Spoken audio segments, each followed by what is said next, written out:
G'day guys, my name's Scott Alexander King and I'm speaking to you today from Byron Bay, Australia.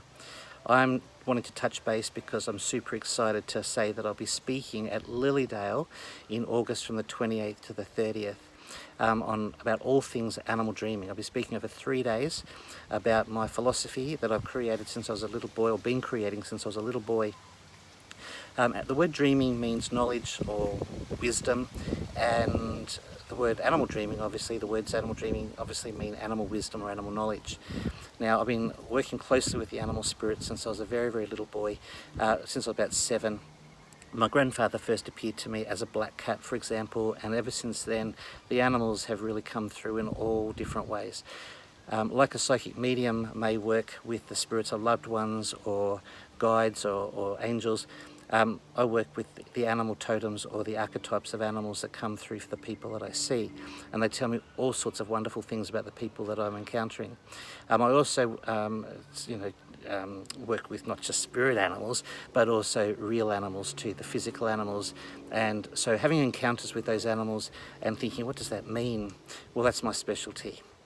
As you know, crystals have all different meanings and different properties.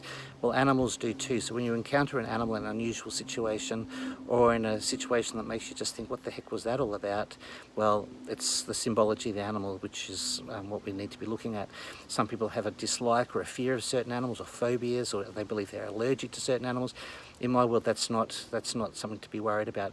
Animals that we're not quite fond of, we have a reaction to, they're representing light for me. They're representing that shadow aspect of self that we're not really willing to look at. So I'll be chatting about all those sorts of weird and wonderful things over the 3 days. I really hope you can make it, guys. I'd love to meet you all. Obviously, I've got a different view of the world because I'm from Australia, but it's not, it goes much, much deeper than that for me. And I just can't wait to share it with everyone. So if you are available, please drop by. I'd love to have you at my events. And if you want to know more about who and what I am, animaldreamingpublishing.com. All the information's on there, and just an email will clear up any other questions you may have. So look forward to seeing you. Lovely to chat, and I really look forward to seeing you at Lilydale in August. See you later. Bye-bye.